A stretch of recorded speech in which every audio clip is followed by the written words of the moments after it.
The Lagos State Judiciary is set to get a new leadership with the swearing-in of the 5th female Chief Judge of the state. That and other reports make our review of some of the top legal stories of the past week.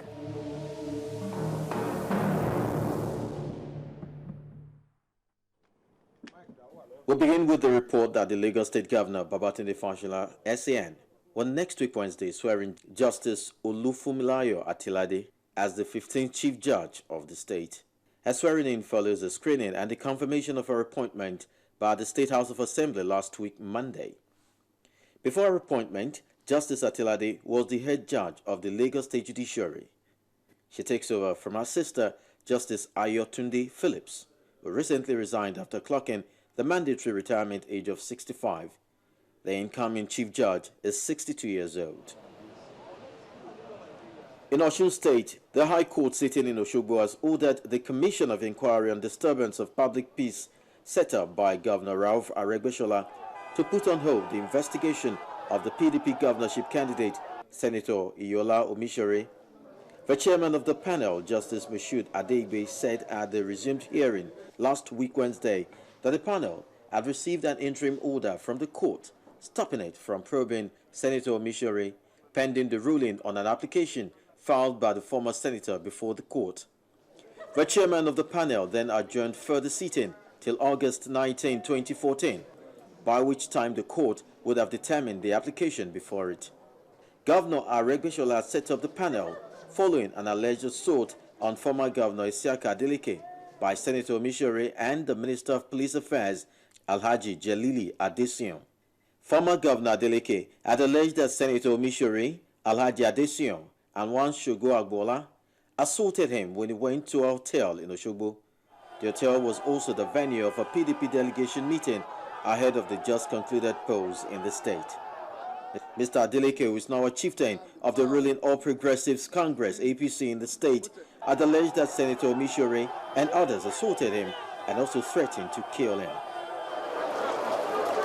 From Osun, we move to Ekiti State, where the governor-elect, Mr. Ayo Fayose, had asked the Ekiti Governorship Election Petition Tribunal to strike out the petition of the APC against his June 21 governorship election victory for non-joinder and misjoinder of parties in the case.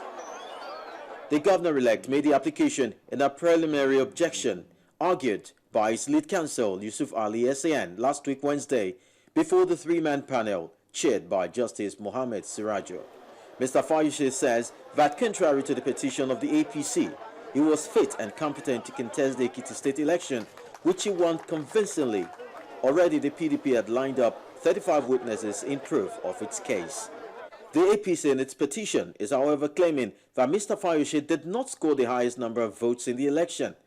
The party wants the polls nullified and also wants the electoral body to declare as winner Governor Kayode Fayemi, who has not been joined as a party to the suit.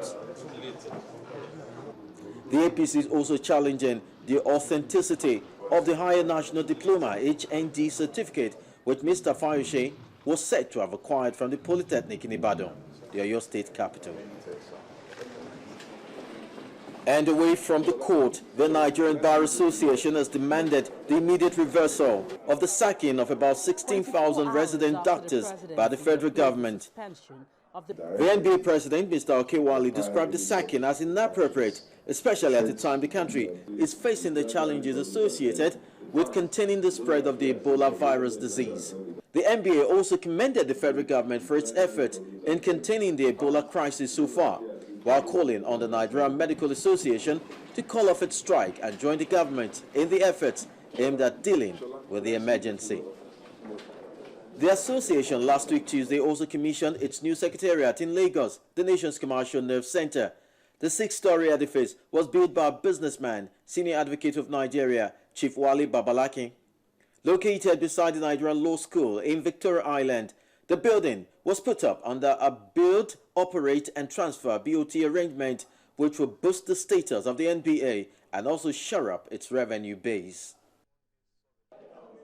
And on the foreign scene, former Egyptian President Hosni Mubarak has told the court that he did not order the killing of protesters in 2011. 86-year-old Mubarak was speaking for the first time in court at a hearing in his retrial on charges of conspiracy to kill hundreds of demonstrators. The former Egyptian president, who appeared in court in a wheelchair, admitted that he had made mistakes, but said he spent his life defending the country from its enemies. He was overthrown in a popular uprising in February 2011 after nearly 30 years in office. Reports say that at least 365 people died in that uprising. The court proceedings have, however, been adjourned to September 27, when a verdict is expected in the case. In 2012, Hosni Mubarak was found guilty over the killing of protesters and sentenced to life imprisonment, along with former Interior Minister Habib Adli. But in January 2013, the Court of Cassation upheld their appeal on technical grounds and ordered a retrial.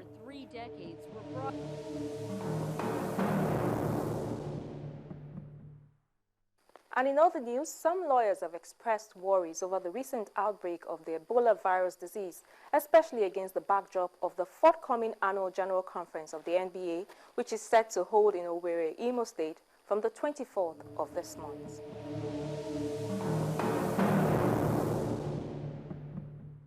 From the Inspector General Police. The NBA's annual General Conference is reputed as the largest gathering of lawyers in the world. And already, the NBA Secretariat has said that over 10,000 lawyers are expected to attend this year's event. Now, consistent with the mode of transmission of the Ebola virus disease, including direct physical contact with body fluids, some lawyers think that the NBA conference should be postponed. One of them, Mr. Emeka Nwadioke, wants the leadership of the bar to critically assess the adequacy of emergency healthcare measures aimed at protecting the lawyers, exhibitors, and visitors at the week-long event. If the leadership comes to the view that the risk of the Ebola virus spread cannot be adequately managed owing to the inadequate healthcare facilities and personnel, he advises that perhaps a postponement may be a valid option. In a press release last week, the president of the NBA, Okewale SAN, however, says that adequate anti-Ebola precautions are being put in place for members who plan to attend the conference.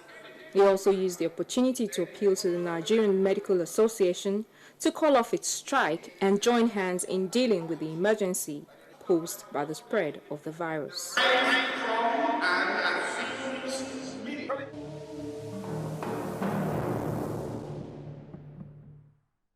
And it's here we end today's episode of the program. These and past episodes are on our YouTube page.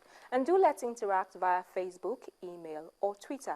I am Shola Shioni. Thank you for watching.